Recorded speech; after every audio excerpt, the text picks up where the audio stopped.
your team members have not joined yet, please tell them to join us immediately. We are starting now. And yes, there is no recording of this particular session. So before people request, so I'm letting them know right now that there's no recording of this session. Yes, for your doubts and queries, you can get in touch with Sapna or Susan. So now, as you all know, today we are going to talk about thyroid, which is very, very common. And I'm sure you deal with a lot of clients who come up with these situations or with these questions, and also give you a slight guide on what are the kind of the supplements which can help them in some way, right? So obviously for all of this we have our expert health consultant among us, Sapna. So without taking any further time, I would like Sapna to take over and start. Yeah, over to you. Thank you so much, Jasleen. A very good evening and a very warm welcome to this session today, where we are going to slightly understand a very, very important hormone in our body called thyroid.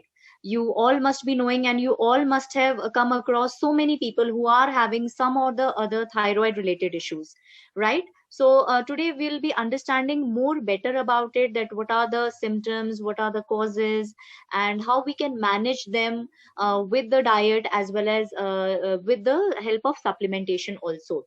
But I'll also add this, that supplementation is not the treatment for thyroid. We can somewhere help them to manage the symptoms, to feel much more better with the thyroid also. Okay, so that's why we have we are here to understand that how we can improvise on those symptoms as well as boost our thyroid functioning. Okay, so before I move further to tell about thyroid hormone, let's understand that what are hormones. Okay, so we'll move on to the next slide and we'll understand that what are hormones. Hormones are basically chemical messengers which helps in the functioning of different systems of the body and maintains a proper balance of the metabolism and functioning of that particular system, of that particular organ. Okay, and these hormones directly get secreted into the blood. They are not secreted through a tube or something like that. It directly gets secreted into the blood, and largely these are all secreted by glands called endocrine glands, and those endocrine glands collectively are a part of endocrine system. Okay, and you can see on the slide also, I've just shown a few endocrine glands, like your adrenal gland is there, your pancreas is there, your thyroid is there, your hypothalamus is there, right? Your testes, your ovaries are there. So these are all responsible to secrete different hormones to maintain a proper balance, proper functioning of our body. Okay, and now what are hormones are made of? Hormones are basically made of your chains of amino acid. It is made up of peptides, it is made up of fats. And that's why you must have seen the people who are on a very crash diet to lose weight and all, they also face a challenge called as hormonal imbalance. Okay, why? Because there's a zero oil diet, there is very they are all surviving on fruits and vegetables, so that way they lack on protein, they lack on fats, good fats, which are the base of your hormones. Okay, so talking about thyroid also is a part of this holistic endocrine system, and importantly, it is one of the largest endocrine gland.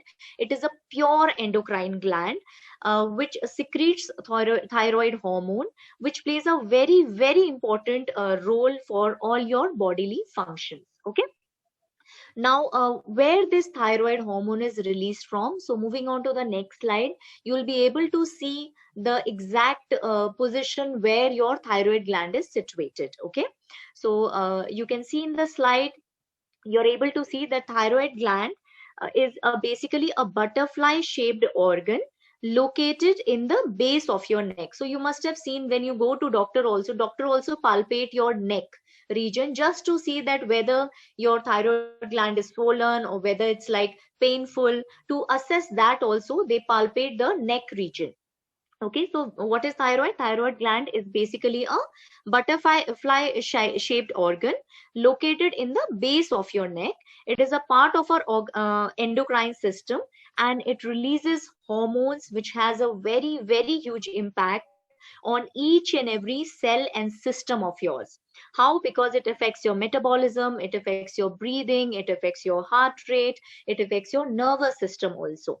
Okay, it affects your body weight, it affects your temperature. Body temperature also is being regulated by this thyroid gland. Okay, now we understood where is the thyroid gland. Now it is important for us to understand that how these thyroid hormones are secreted, or how these thyroid hormones are formed also. Okay, so moving on to the next slide, we'll understand that how the formation of thyroid hormone happens. Now we one basic thing we all need to understand, that whenever we are talking about a hormone, all these are actually based on a positive and a negative feedback. Otherwise it would have happened. Jasleen, am I audible? Yeah, you're perfectly audible for me. I'm not sure, even I Okay. saw that message. Okay. So for people, if you can't hear immediately, just log out and log in. Maybe you will be able to hear. Since we have more number of people, maybe that's why, some technical issues. But yeah, so many people have said it's audible. Yes, Sapna, you can continue. Okay. Okay. So yes, I was talking about how these thyroid hormone are secreted from the thyroid gland. So we'll go into the mechanism. But one point I want to discuss, that all these hormones are based on a positive and a negative feedback. Okay. What do you understand by this negative and positive feedback? It basically is a signal to the endocrine gland that whether to secrete hormone or whether to minimize the hormone secretion. Otherwise you would have seen that the pancreas gland releases insulin hormone for some period of time, and then it doesn't release, or it will minimize the, otherwise it will keep on releasing, right? What it is dependent on, it is basically dependent on the positive and negative feedback. That means it depends on the level of the hormone in the blood. So if the hormone in the blood is present in an optimal level, what it will do, it will send a negative feedback to the endocrine gland that don't secrete further hormone, not required, because the hormone levels are optimally present in the blood. If the levels of these hormones are lesser, then it will, what it will do, it will send a positive feedback that to the endocrine gland that now is the time that release the hormone to maintain the optimal level of the hormone. So I'm hope I'm clear. Negative feedback not to release the hormone, positive feedback to release the hormone to the endocrine gland. Okay. So now what happens? Now, as I said, that as soon as these thyroid hormone levels are lower in the blood, what it does, it sends a positive feedback to the hypothalamus. Hypothalamus is a part of our endocrine gland, but also it is a part of our brain also. So this hypothalamus, once it gets this signal, this positive signal, what it does, it releases a thyrotropin releasing hormone. Okay, it releases a thyrotropin releasing hormone, which further stimulates the pituitary gland.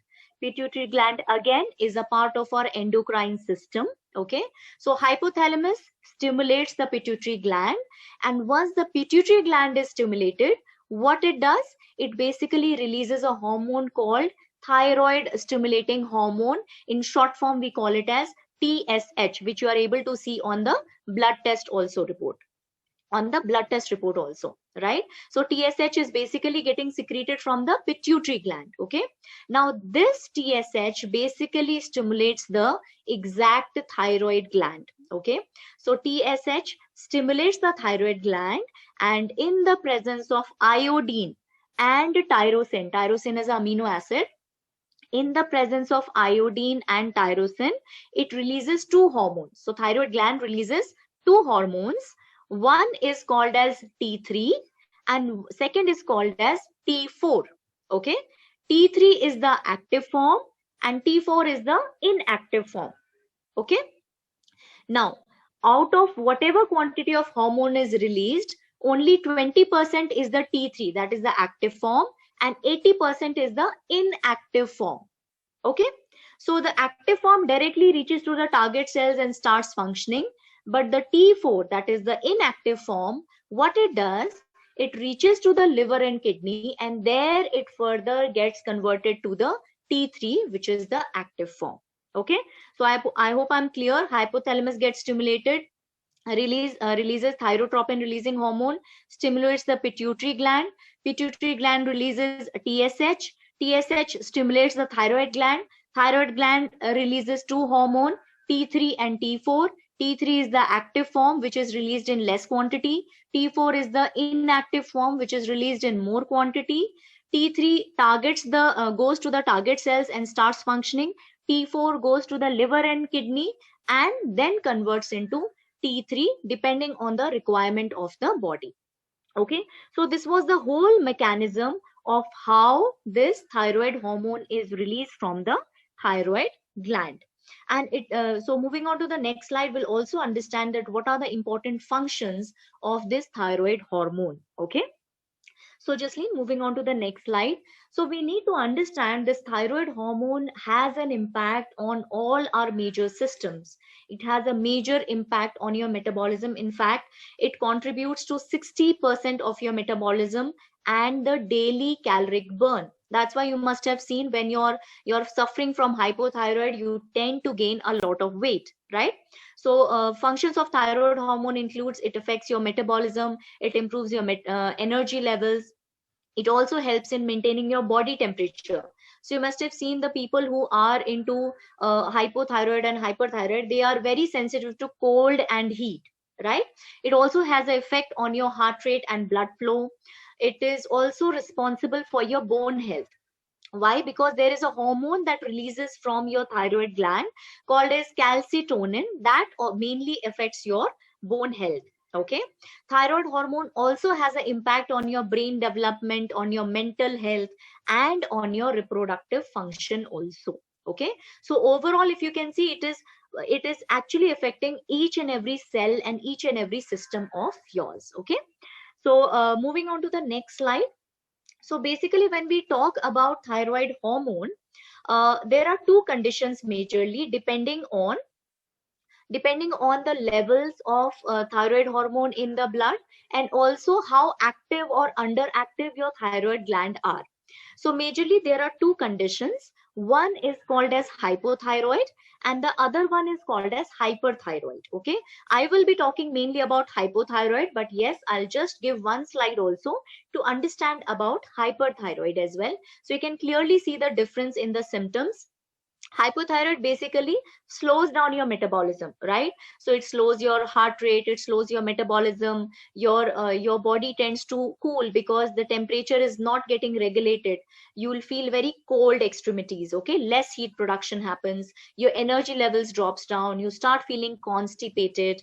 Okay, your periods get disturbed, you start feeling very low, you start feeling all these mood swings. Okay, so all these are symptoms of your hypothyroid. On the contrary, hyperthyroid is opposite of all these symptoms, right? You will feel a lot of heat in your body because your metabolism is high, right? Your energy production is very high. You will suddenly start losing weight. Your heart rate will be elevated. You will start feeling all these palpitations, your arrhythmias. Okay, you will feel that okay, your thoughts are racing. That means you don't have any control on your thoughts, because one thought, second thought, third thought, fourth thought, that way there's a very rapid change of your thought process. Sleep problems you'll be able to have, forgetfulness, fatigue, all these problems, because you're not able to store any energy, you're not able to conserve any energy. Okay, so this was basically just a glimpse that how these two symptoms are there and what are these two conditions. Now I'll just add one slide on hyperthyroid, so we'll move on to the next slide. So what is hyperthyroid? Basically, hyperthyroid is a condition where your thyroid glands become overactive and produces excessive amounts of thyroid hormone, which increases your metabolism. Okay, now what are the causes of hyperthyroidism? basically you will be able to see that if there is any kind of nerve injury, or your thyroid itself is compromised in a sense, your immunity is your immune system has attacked your thyroid gland, where the thyroid is functioning on the hyper side, and it is producing more hormones. There will be certain nodules forms in your thyroid gland, which will again make your thyroid gland hyperactive. There will be a condition called thyroiditis, where your thyroid gland will become inflamed, and because of that inflammation, your thyroid hormone production will be on the higher side. If there is too much of iodine intake in your daily routine, that also will trigger the increased action of your thyroid gland, leading to this hyperthyroid condition. There will be certain infections which again may affect your thyroid health. Okay, if there is a damage to the pituitary gland, so what will happen? If there is if the thyroid gland is not able to receive a signal from pituitary that you have to stop making thyroid hormone, so it will keep on making, right? And that way again, because of a pituitary gland damage also, it may lead to a hyperthyroid condition. Okay, on the side I have just given symptoms which I just in the previous slide I read out.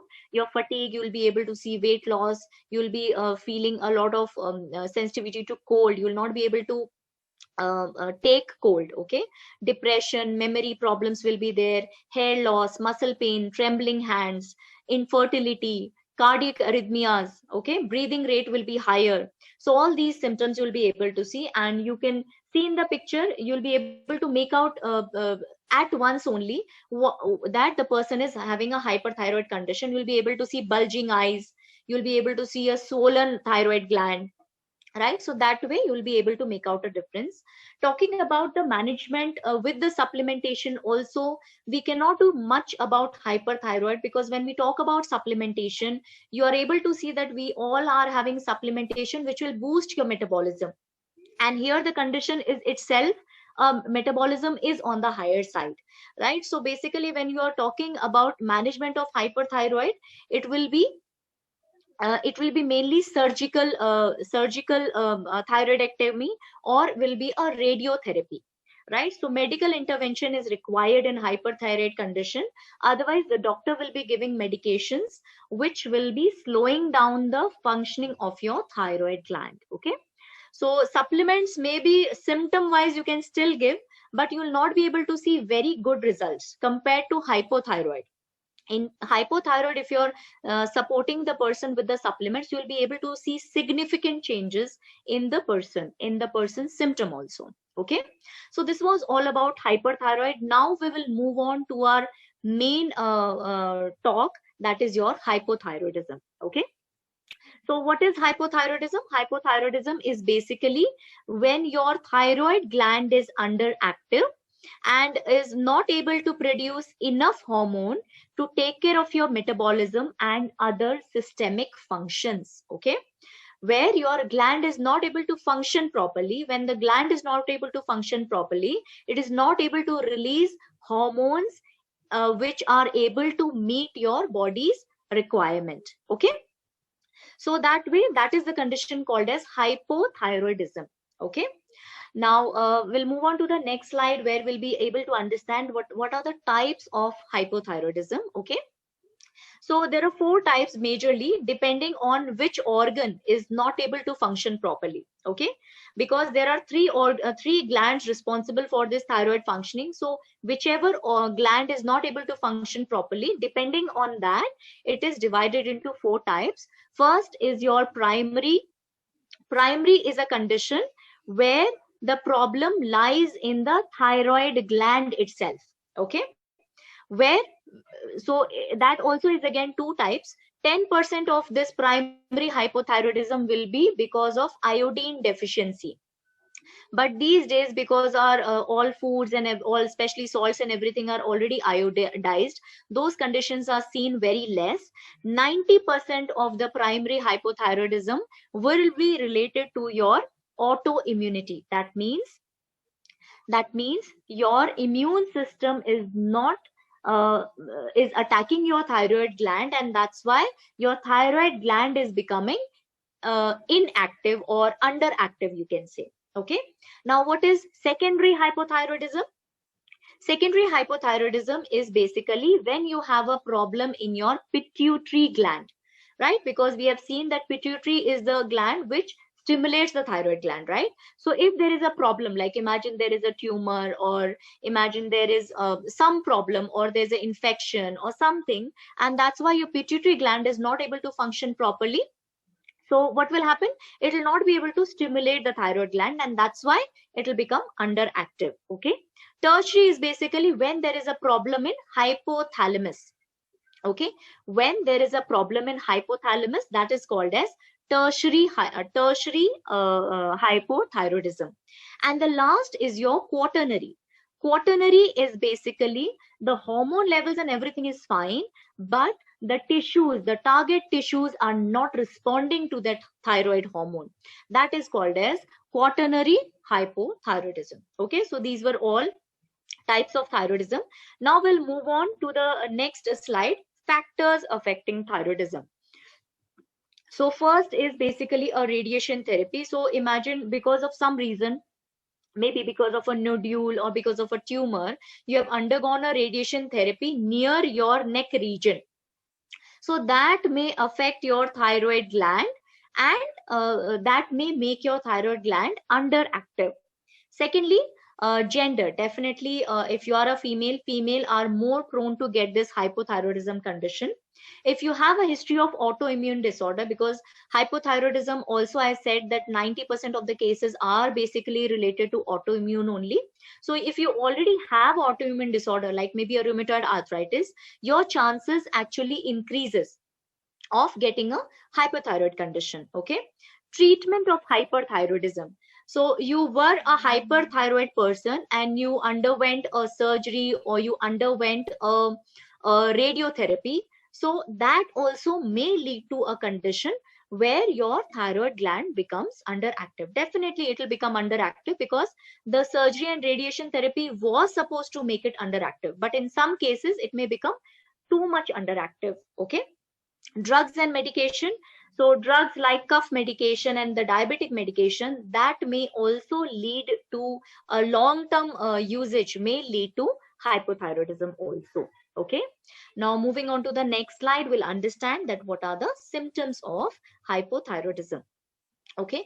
So hypothyroidism, as I said earlier also, your metabolism slows down. So whatever the post effects of slow metabolism, that are basically the hypothyroid symptoms. Okay. So you'll be able to see that, okay, because it affects your mental health also, it affects your brain health also. You will be able to see that you are facing some problems in concentrating. Okay. You will start feeling mood disorders, depression, maybe forgetfulness also. You will start feeling, because the thyroid has to meet out the requirements, it starts functioning more and more, it starts releasing more and more thyroid hormone. That's why you will be able to see a swelling also in around your neck region. Okay. You will be able to see hair loss, brittle hair, nails, puffy face, because in thyroid it is seen, especially in hypothyroid, there's a lot of water tension in your body. So that's why you'll be able to see puffiness on your face, you'll be able to see swelling on your legs, your thighs area. Okay. Weight gain definitely is one of the major symptoms of hypothyroid. Infertility, again, because definitely it affects your reproductive system also. You will be able to see joint pains, numbness and tingling sensation. Okay. You will see muscle cramps, and you will be able to see very dry and coarse skin. You will be able to see a very hoarseness of voice also. The voice will be very heavy. Okay.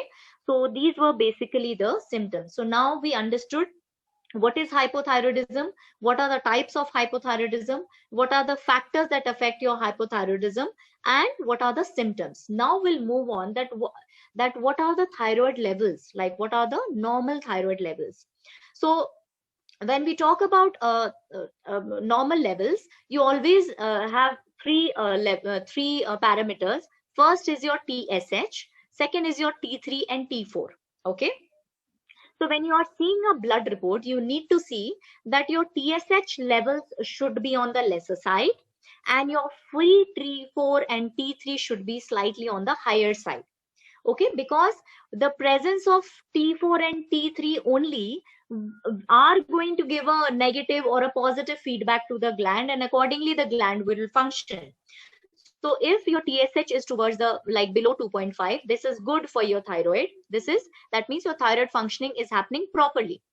And your T4 and T3, that means the active form and the inactive form in the blood, is towards the higher side. That means all is well. Okay, so that's the main thing to understand in a report when you're actually reading this TSH, T3 and T4.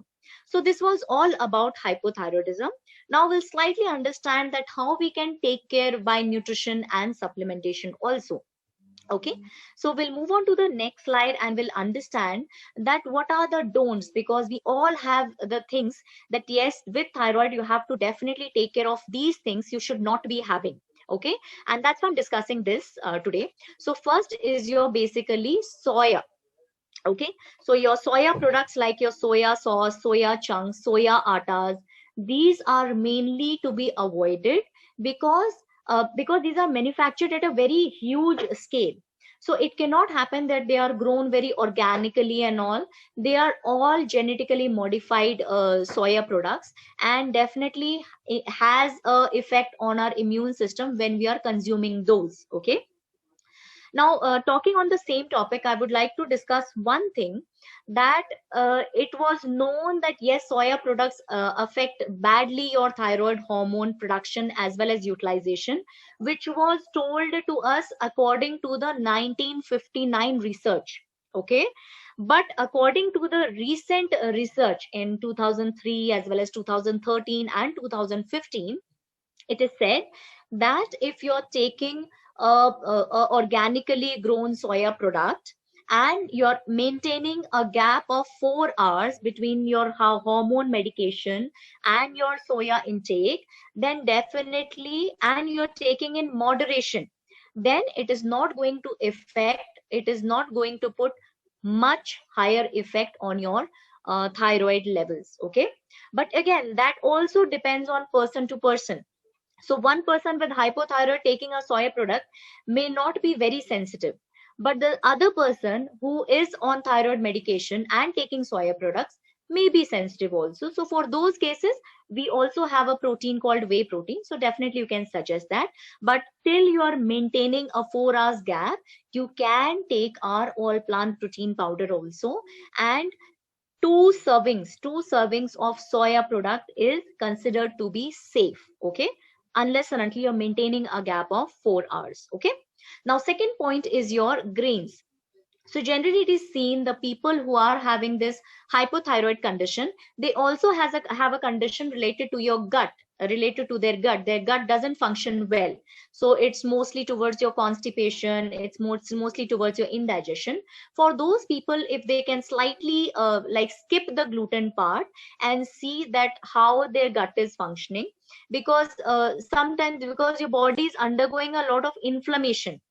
Okay, so when the body is undergoing a lot of inflammation, gluten can be a add-on thing to add on to that inflammation. So maybe you can see that whether skipping the gluten is improvising on your condition or not, but again that also depends on person to person. Okay, third is your cruciferous vegetable. Now all of you must be having an idea that yes, we have to avoid cauliflower and broccoli and turnips and all. Yes, you should be avoiding when you're taking in raw form, because generally all of us, all these vegetables are taken either half steamed, half boiled, or maybe in salad form, right?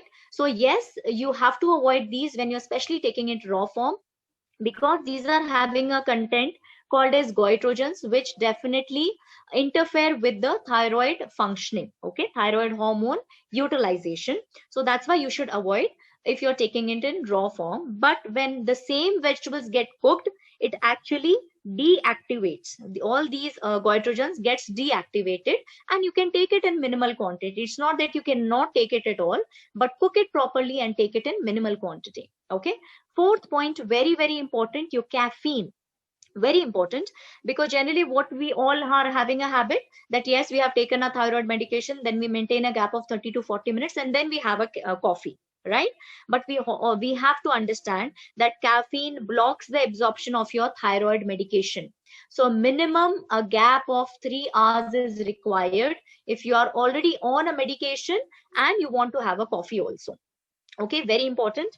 Sugar and refined food. The next point is sugar and refined food, because all the sugar and refined food are precursor of inflammation. Okay, and thyroid is already autoimmune disorder. It is already a state of inflammation. So if you are adding a lot of sugar and salty food and refined food, definitely it will add on to the present condition.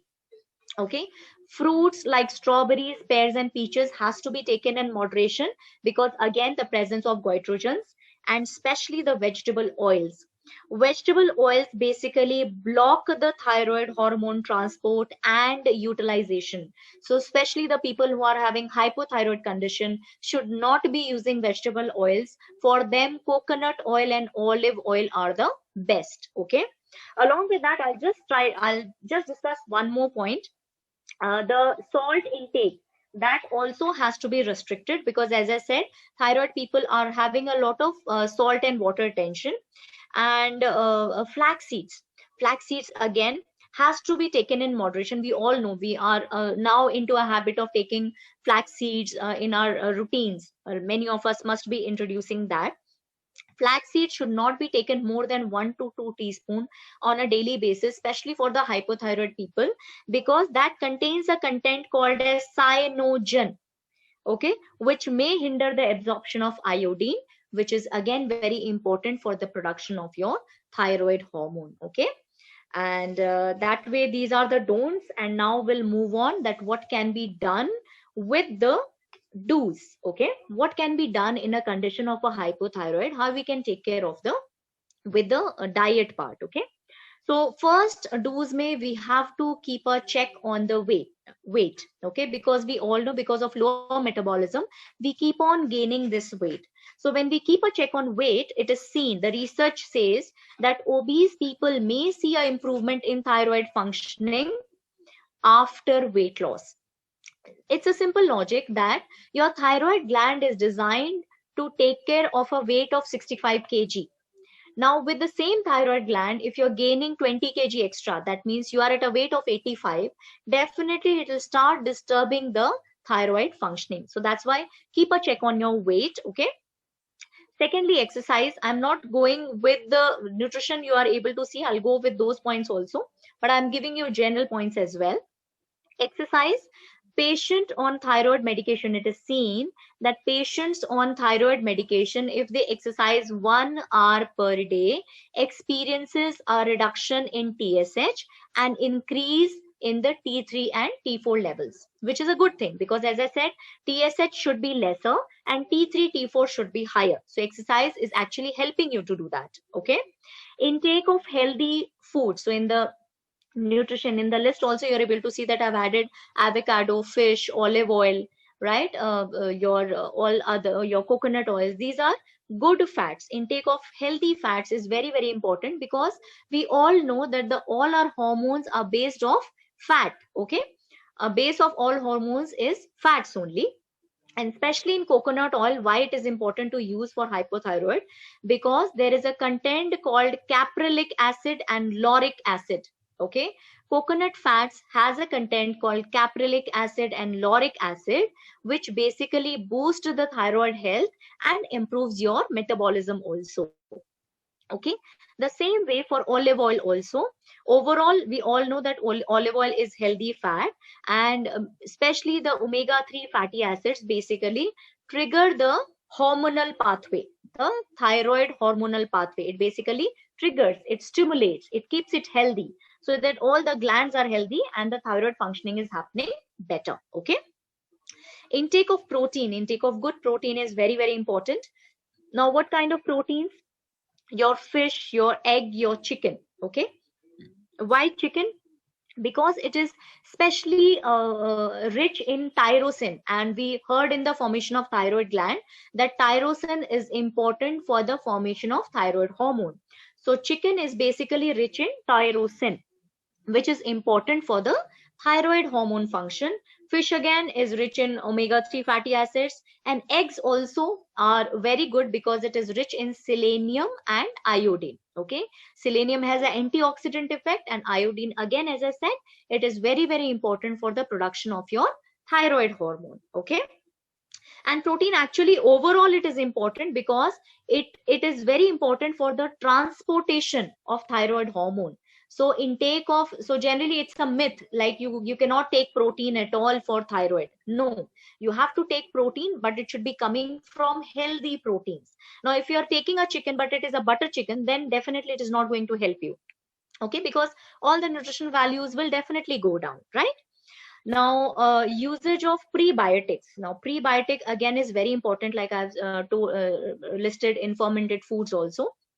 Prebiotic, fiber-rich food, fermented food, because as I said, the side effect of being hypothyroid, it also disturbs your gut health. You'll be able to see indigestion, bloated feeling, and a lot of constipation also. Okay, so when you're taking all these prebiotic, fiber-rich food and fermented food, basically it will help you with your constipation and improvement of your gut health as well. Okay, intake of lot of antioxidant rich food.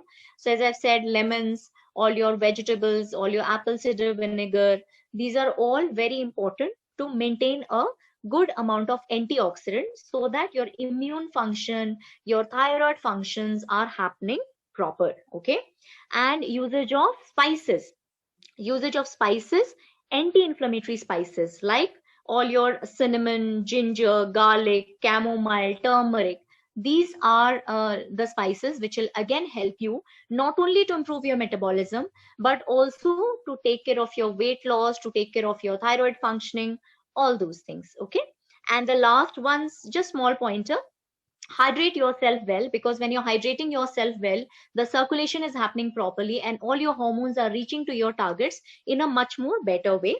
And one more thing, like barley water I've not mentioned here, but barley water has alkaloids which boost your thyroid functioning. Okay, so people, because barley water is also good for weight loss, barley water is also good to take out all the water tension, and definitely it has a role in thyroid functioning also. So definitely you can add it as a part of your daily routine.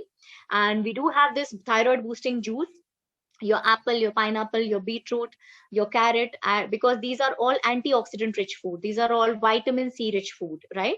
These are all vitamin A rich food. So when you're making this thyroid boosting juice, then definitely it will help you. But again, see, none of the juices, none of the supplements are directly taking care or as a part of the treatment. These are just helping you to support, to improvise on the thyroid functioning. Okay. So now moving on to the next slide, we have spoken about do's, we have spoken about don'ts, and now let's move on to the most important part, that is your essential nutrients for hypothyroidism. So surprisingly, just to for the creation and the conversion of this thyroid hormone, your body requires 13 nutrients. Okay, your body requires basically 13 nutrients. That is your vitamin C, vitamin D, iodine, tyrosine, vitamin A, your B complex, okay, your magnesium, your omega, your selenium, your zinc. So these are almost 12 to 13 essential nutrients which are actually required for your hypothyroidism. And now you can connect all these nutrients to our supplementation. So the person who is coming with hypothyroid with you, you'll be able to understand, okay, daily has your vitamin A, your zinc, your selenium, your magnesium, all is there. So yes, I can suggest a daily. Tyrosine is there in a protein, so definitely I can suggest a protein also, but I need to make sure that I have to maintain a gap of 4 hours. Okay, vitamin C is there in our natural C, so B vitamins are there in our natural B. So you can give a combination depending on the symptoms of that hypothyroid person. So imagine if a person is coming to you, I'm feeling very tired, very low energy.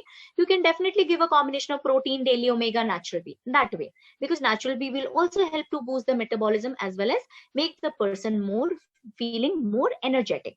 So that way you have to mix match and do the combination.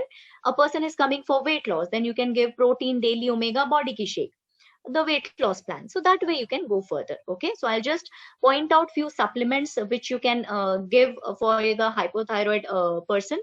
But again, I'm repeating, none of our supplements has to be taken as a part of the treatment. It is just to improvise on the symptom. It may help you to feel better. It will definitely help you to lose weight. All those things with the actual diet and the exercise pattern, following the actual diet and exercise pattern. But none of the supplements are treating hypothyroidism or hyperthyroidism. Okay. So we'll move on to the next slide and we'll see that what are the supplements that can be helpful. So Jasleen, moving on to the next slide. So first is our very own the foundation, and as I said that our protein powder is having 9 essential amino acids, and out of that tyrosine is the essential amino acid, very very important for the thyroid hormone production itself. Okay, and protein is actually the base for the transportation of hormone, so definitely your protein levels should be maintained, and you can go for the all plant protein powder. As suggested earlier, if a person is very sensitive to all plant protein powder, or very skeptical also that since it is made up of soy, I don't want to take all plant protein powder, no worries, you can add a whey protein also. Okay, and accordingly you can suggest the diet and exercise also daily, because it is having the good presence of zinc, selenium, iodine, magnesium. As in the previous slide we saw that these all nutrients are very very required for the formation of your thyroid hormone. Okay, salmon omega, form of good fat, it definitely boosts your metabolism, and it also helps in boosting the thyroid function. Okay, so that way you can definitely definitely suggest the foundation range. Okay, second, we'll move on to the two main supplements, Natural B and Calmac D plus. Okay, so Natural B, why we are suggesting, because we all know that thyroid, when you are having a hypothyroid condition, your metabolism drops down, and we all know that B vitamins basically improves your metabolism because it converts your food into energy, so you feel energetic also. Secondly, it improves your cell response to the thyroid hormone, right? So B complex, basically what it does, it improves the cell response to the thyroid hormone. So every cell, every system, if it is responding well to the thyroid hormone, automatically your metabolism will boost up. Okay, and if you're giving B complex to a hypothyroid person, definitely it will work synergistically. That means it will enhance the effect of that hormone medication that you're taking. Okay, so Natural B, definitely you should be adding. The fifth one that you should definitely be adding, because your hypothyroid also affects your calcium metabolism. That means it may weaken your bones, so you can definitely add a Calmac D plus, especially when a woman is coming to you with a hypothyroid condition. You can definitely suggest a protein daily omega, Natural B and Calmac D plus. Okay, and now we'll just talk about few more supplements which you can give it on a optional basis depending on their symptoms. Okay, so Jasleen will move on to the next slide. So next slide is basically ashwagandha. Ashwagandha, it is basically a stress buster, and we all see that hypothyroid is a condition where it affects your mental health, your brain health also. It affects your stress levels also.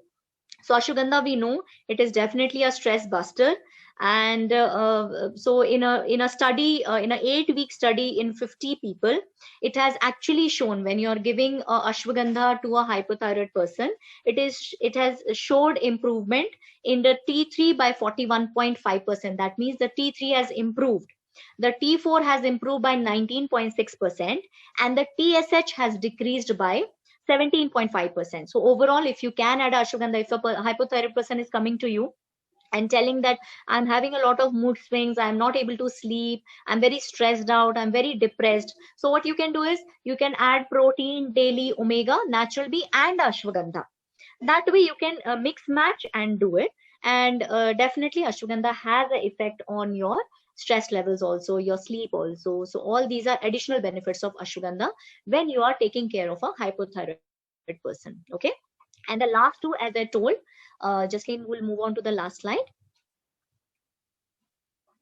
Yes, and as I said, the last two supplements are to support on your gut health, because definitely the people who are having this hypothyroid condition always most of the people always face some or the other kind of gut related issues. Okay, and mostly it is towards the constipation side, or they are not able to pass motion that easily. So definitely you can give a combination of amla ki, vibhit ki, harit ki, as well as your fiber. Okay, so I think this was all from my side. I hope I have covered all the points and I was able to make you all understand that what is thyroid hormone, what are the different conditions, and how we can actually take care of our condition, our lifestyle, a quality of life with the thyroid condition as well. Okay, so over to you, Jasleen. This was all from my side. Thank you so much. Thank you. Thank you so much, Sapna. Again, it was a very beautifully put presentation. I'm sure it's going to be very, very helpful for all of you to at least understand a bit more about thyroid, the types and the symptoms, and what are the supplements that can help.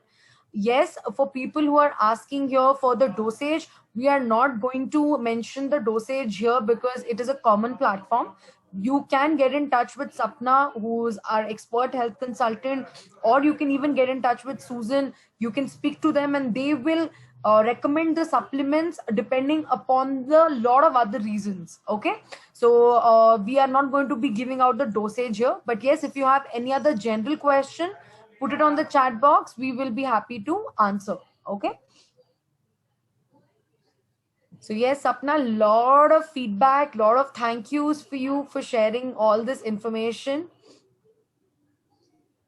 Thank you to all my participants also to listening to this session so patiently. I know thyroid is a very long topic. Sometimes it becomes complex also, but it was important to discuss at this platform because so many people, you must have seen so many people around you are having this hypothyroid condition mainly, and at least you'll be able to help them in some way. So it would be, so that's why we thought that let's repeat this session again. Yes. What is the transportation element in protein? See, so blood is mainly the transportation, through blood only it's get transported, right? All the hormones, the transportation. So circulatory system is basically the highway for the hormones to reach to its destination. So your blood is also made up of your iron as well as protein. Now, if you're not taking sufficient amount of protein and your hemoglobin level is dropping down, and in that also, if your iron is good but your protein level is less, so definitely the transportation will get affected. It will not reach to the target organ or tissue in a better way. Okay, so that's why transportation, the protein transportation is meant of. Okay. Hmm. Okay, I see all. Thank you. Thanks for the information. Thank you so much, everybody. When you put us, you give us feedback like that, it gives us a lot of encouragement, and then we work towards what should we do next. So thank you so much. Keep your feedback coming to us. You can WhatsApp me or Sapna. You can let us know how the session went, and definitely we are always there for any doubts if you have or any queries if you have.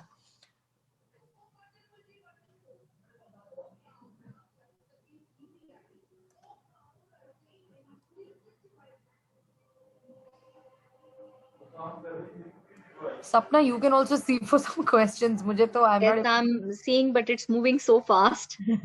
Hypo, you should be eating iodine rich food. Hyper, you should not be, you should be controlling on your iodine. Hypo, you should be eating iodine salt only, because iodine is important for your thyroid hormones. Okay. Okay.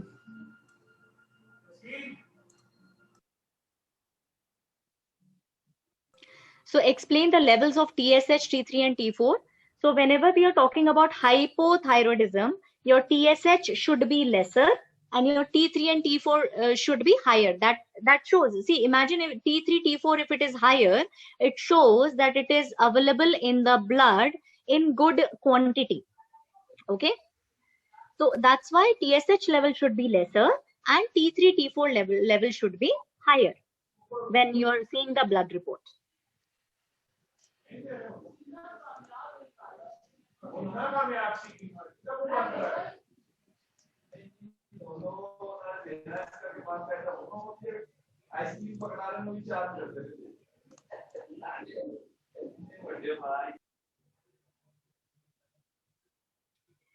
See, you will not be able to lose weight unless and until your thyroid levels are within the range. Okay, so maintain your healthy thyroid levels and then start losing weight.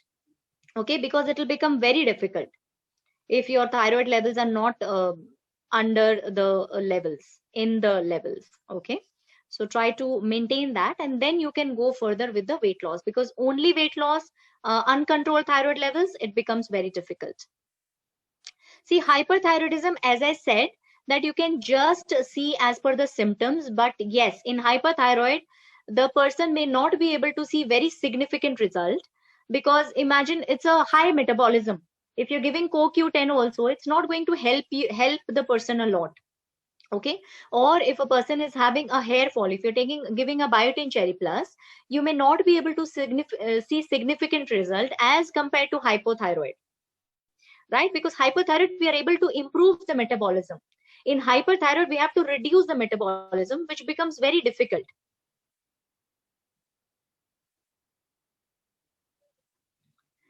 That's why medical intervention is much better in hyperthyroid. Once the surgery or the radiotherapy is done, then you can suggest the person the supplementation. Okay, this you can take it for weight gain, or because the problem is solved. Now, if you're giving supplementation, the person will be able to see some changes also.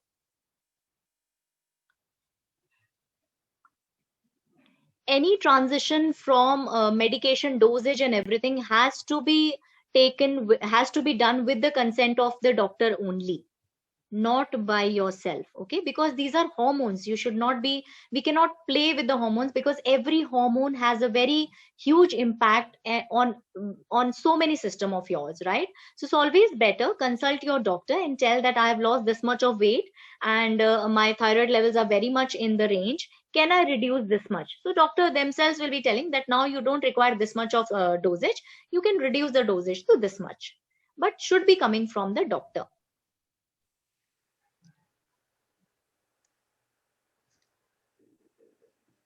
So it can be one whole egg, one egg white.